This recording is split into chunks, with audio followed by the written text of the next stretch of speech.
Hello friends, मैं अभिषेक कुमार समृद्धि IAS के online platform पे आप सभी का स्वागत करता हूं, अभिनंदन करता हूं। दोस्तों, एनआईओएस डीएलएड के जो हमारे 14 से 14.5 लाख अभ्यर्थी है उनके लिए एक गुड न्यूज़ जो है निकल करके सामने आ रही है। दोस्तों, कल हमारे टीम के लोगों ने जो बात की भारत सरकार के मंत्रिमंडल में शामिल कुछ लोगों के साथ, और उनसे ये मुद्दा उठाया और कहा कि देखिए, आम चुनाव आ गया है और 14 से 14.5 लाख जो अभ्यर्थी है एनआईओएस डीएलएड के वो रोड पे घूम रहे हैं।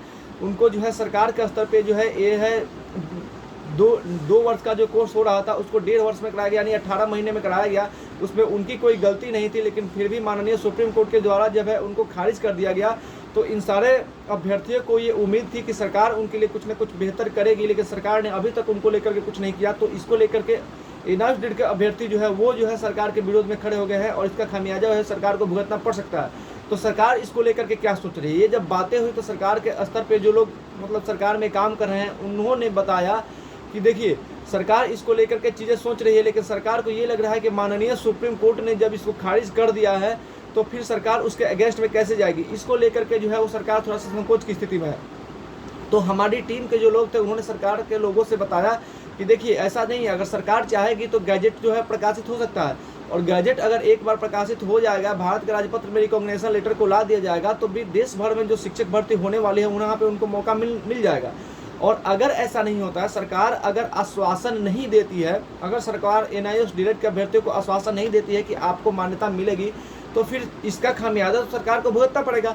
क्योंकि ये अभ्यर्थी जो है एनआईओएस डीएलएड के जो 14 से 14.5 लाख अभ्यर्थी अपने आप में एक बड़ी संख्या है। तो जिस क्षेत्र में जो है यहाँ ये लोग हैं उस क्षेत्र में जो है ये सरकार के पक्ष में वोट नहीं करेंगे, क्योंकि उनको सरकार से जो है वो उनको कुछ भी पॉजिटिव देखने को नहीं मिल रहा है। तो इसको लेकर के सरकार को जो है नुकसान हो सकता है। तो उन्होंने विश्वास दिलाया और कहा कि देखिए, आप एनआईओएस डीएलएड के जो लोग हैं उनसे हम कहना चाहते हैं, सरकार चूँकि आचार संहिता लागू है तो सरकार इसको लेकर के कुछ फिलहाल नहीं कर सकती, लेकिन उन्होंने कहा कि मैं आपको विश्वास दिलाता हूं आप लोगों को कि जैसे ही नई सरकार बनेगी हम इसको लेकर के पहल करेंगे और एनआईओएस डीएलएड के जो 14 से 14.5 लाख अभ्यर्थी है उनको न्याय मिलेगा। यानी उन्होंने न्याय का भरोसा दिया है और कहा है कि एनआईओएस डीएलएड के 14 से 14.5 लाख अभ्यर्थी उनके साथ न्याय मिलेगा। फिर हम लोगों ने कहा कि देखिए, अगर न्याय लेट से मिले, बहुत सारे अभ्यर्थी ऐसे हैं जिनका जो है एज एक्सपायर होने वाला है, अगर उनका एज एक्सपायर हो जाएगा तो फिर नई शिक्षक भर्ती देश में कहीं पे भी आएगी तो उनको मौका नहीं मिलेगा, तो फिर वो कहाँ जाएंगे। तो उन्होंने कहा कि इसको लेकर भी सरकार जो है वो सोचेगी। उन्होंने कहा कि आप प्रधानमंत्री जी पे विश्वास रखिए, हमारे प्रधानमंत्री जी जो है वो अन्याय नहीं होने देते हैं, तो वो 14.5 लाख अभ्यर्थी और खास करके जो युवा है उनके साथ जरूर खड़े होंगे, उनके लिए कुछ ना कुछ जरूर सोचेंगे।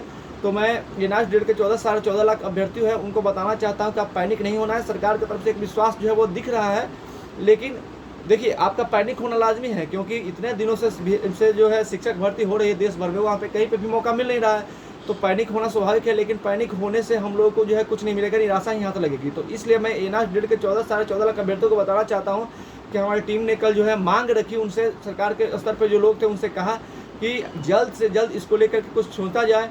अगर एक बार प्रधानमंत्री जी स्टेज से कुछ कह देते हैं, या फिर गृह मंत्री जी कुछ कह देते हैं, या फिर MHRD minister Dharmendra Pradhan sir अगर कुछ कह देते हैं एनआईओएस डीएलएड को लेकर के, तो एक विश्वास हो पाएगा। ऐसे आप हमसे कुछ कहिएगा तो जो है इसको लेकर के जो अभ्यर्थी है उनके अंदर भी अविश्वास पैदा होगा कि उनको पता नहीं चलेगा कि कौन कह रहा है, क्या कह रहा है, कैसा न्यूज़ है। इसको लेकर के भी वो जो है असमंजस की स्थिति में पड़ जाते हैं। तो अगर सरकार का कोई अधिकारी, सरकार का कोई प्रतिनिधि अगर सामने से आकर के अपनी बात रखता है, वो इस बात को कहेगा, तो जो अभ्यर्थी है उनके अंदर जो है विश्वास पैदा होगा। नहीं तो ऐसे आप जो है कुछ ऐसे लोगों के साथ ये बातें कहते हैं, हम लोगों को विश्वास दिलाते हैं, टीम को विश्वास दिलाते हैं, तो हम लोग ये बात कहते हैं तो थोड़ा सा जो है वो इसको लेकर के असमंजस की स्थिति जो है रहती है कि क्या सच है क्या सच नहीं है। इसको लेकर के सोचते हैं एनआईओएस डीएलएड के अभ्यर्थी। तो हमारी टीम ने उनसे कहा कि एक बार मैं चाहता हूँ, हम लोग चाहते हैं कि सरकार के स्तर पे कोई भी प्रतिनिधि सरकार का, या फिर प्रधानमंत्री जी, या फिर गृह मंत्री जी, या फिर एचआरडी मिनिस्टर सर सामने से आकर के एक बार कहे कि एनआईओएस डीएलएड के अभ्यर्थी आप निराश न हो, आपके लिए काम किया जा रहा है, जल्द से जल्द गैजेट प्रकाशन होगा। ऐसा अगर वो विश्वास दिलाए और कहे कि आपके साथ न्याय होगा, तो जो है अभ्यर्थी इस बात को समझेंगे। अदरवाइज जो है उनके अंदर जो है घोर निराशा है, और इसका अगर सरकार सामने से आकर कुछ नहीं करती है तो इसका खामियाजा जो सरकार को भुगतना पड़ सकता है। साथ ही हम मांग करते हैं कि हमने कहा कि एनसीटी पे कार्रवाई होनी चाहिए, क्योंकि एनसीटी के कारण ही एनआईओएस डीएलएड के जो अभ्यर्थी है वो अभी तक रोड पे है। तो सर उन्होंने कहा कि इसके ऊपर भी कार्रवाई होगी, इसको देखा जा रहा है। तो मैं आप सभी को बता दूं एनआईओएस डीएलएड के 14 से 14.5 लाख अभ्यर्थियों को कि हमारी टीम ने सरकार के लोगों से मिलकर के अपनी बात रखी है। अब देखिए आगे क्या होता है, जब भी कोई नया अपडेट आएगा आपके साथ जरूर बताएंगे। धन्यवाद।